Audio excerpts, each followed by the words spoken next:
Fisika adalah ilmu atau sains yang mempelajari materi beserta gerak dan perilakunya dalam lingkup ruang dan waktu, bersama dengan konsep berkaitan seperti energi dan gaya. Sebagai salah satu ilmu sains paling dasar, tujuan utama fisika adalah memahami bagaimana alam semesta bekerja. Fisika pada awalnya berkembang dari dunia filosofi, di mana manusia-manusia terus memperhatikan benda-benda di sekitarnya berinteraksi, seperti benda yang tidak disangka akan jatuh ke bawah, kenapa benda yang lain memiliki sifat yang berlainan juga, dan juga berbagai pertanyaan lagi yang dipertanyakan oleh para sehingga fisika bukan berasal dari hasil hitungan yang sistematis, melainkan melalui pengamatan, pengalaman, dan pemikiran yang terbatas. Rich Meyer dan Jacob adalah orang yang membahas pertumbuhan dan perkembangan ilmu fisika. Menurut Rich Meyer, sejarah ilmu perkembangan ilmu fisika dibagi menjadi 4 periode, yaitu periode pertama, pada zaman prasejarah sampai 1550-an, belum ada perhitungan yang sistematis. Manusia hanya mengembangkan ilmu sains hanya dengan pengamatan, pengalaman, dan pola pikir yang terbatas. Pada 240.000 sebelum Masehi sampai 599 sebelum Masehi, dalam bidang astronomi, orang-orang yang hidup pada zaman itu berhasil menemukan kalender Mesir dengan perhitungan 1 tahun sama dengan 365 hari. Dalam bidang teknologi, mereka mengenal peleburan logam, pembuatan roda, teknologi bangunan, contohnya piramida, dan lain-lain. Pada 600 sebelum Masehi sampai 530 Masehi, pada saat ini perkembangan ilmu dan teknologi sangat berkaitan dengan ilmu matematika. Pada bidang fisika sudah ada hipotesis Demokritus bahwa materi terdiri dari atom-atom. Kemudian Archimedes memulai tradisi fisika matematika yang terdapat ilmu berbagai berikut. 1. Katrol, 2. Hukum, hidrostika, dan lain-lain, dan masih berlanjut sampai sekarang. Pada 530 Masehi sampai 1450 Masehi, terjadinya kemunduran tradisi sains di Eropa, dan di bagian timur tengah perkembangan sains meningkat pesat. Muncul tokoh-tokoh fisikawan muslim. Yang pertama, Ibnu Al-Hatham 965 sampai 1039 berhasil menemukan tentang optik. Dan yang kedua, Abu Nas Mansur 960 sampai 1036, orang yang menemukan hukum sains. Pada waktu berdekatan terjadi perkembangan dalam ilmu kalkulus. Aristoteles menemukan teori kemagnetan. Pada 1450 sampai 1550, Copernicus mempublikasikan teori heliosentris yang terdapat pada bukunya.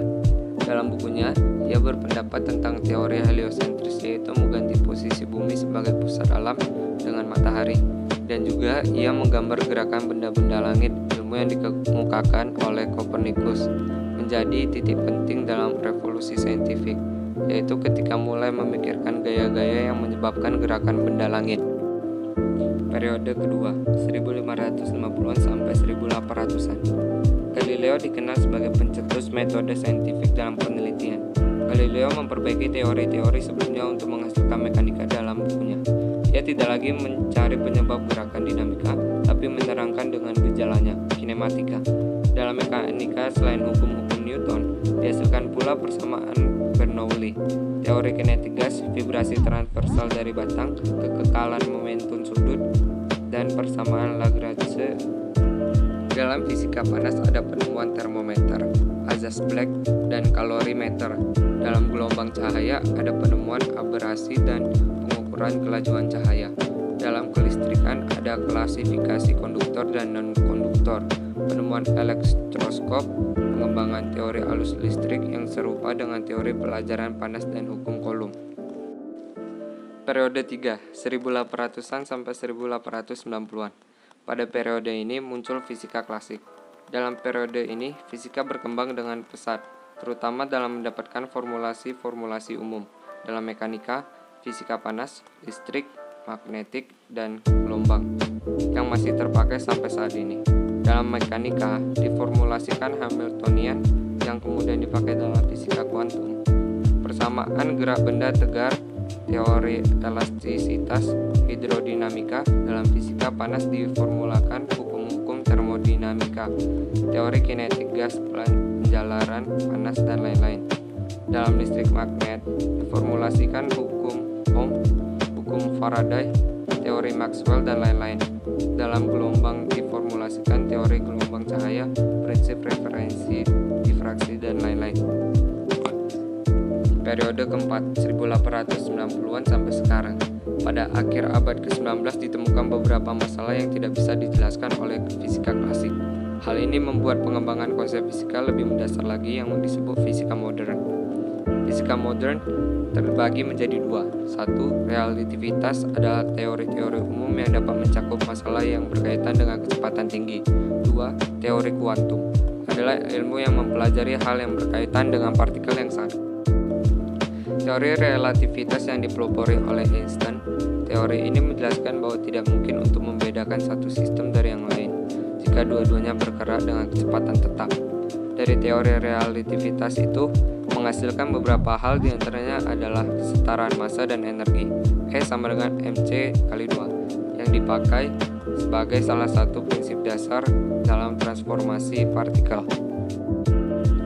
Teori kuantum yang diawali oleh karya Planck dan Bohr dan kemudian dikembangkan oleh Schrödinger, Pauli, Heisenberg, dan lain-lain melahirkan teori-teori tentang atom, inti, partikel, subatomik, molekul, zat padat yang sangat besar perannya dalam pengembangan ilmu dan teknologi.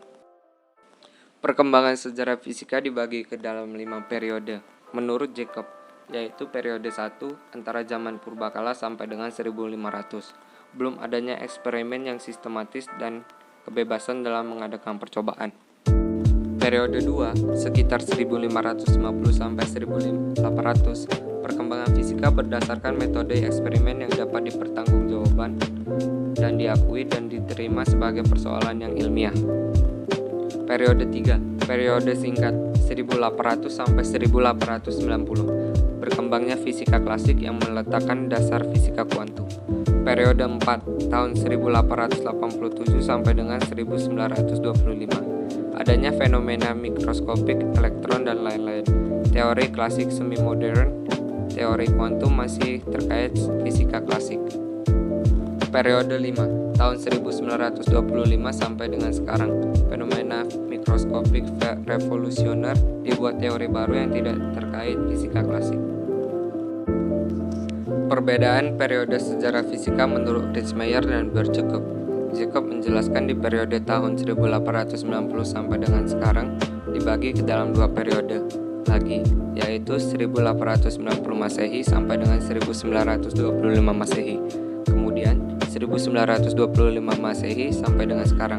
Dia membagi periode tersebut menjadi 2 bagian karena 1. Fenomena fisika modern yang sangat berkembang masih sangat terikat dengan fisika klasik. 2. Perkembangan fisika modern di zaman ini kurang begitu pesat pada saat ini. Ritzmaier tidak membagi ke dalam 2 periode dalam perkembangan tersebut karena dinilai keduanya sudah termasuk ke dalam era fisika modern. Di sisi lain, penjelasan Ritzmaier berdasarkan buku Introduction to Modern Physics pada periode awal sampai dengan 1550 Masehi. Justru dia membaginya ke dalam 4 subperiode. Periode pertama 240.000 sebelum Masehi sampai dengan 599 sebelum Masehi. Di bidang astronomi sudah dihasilkan kalender Mesir.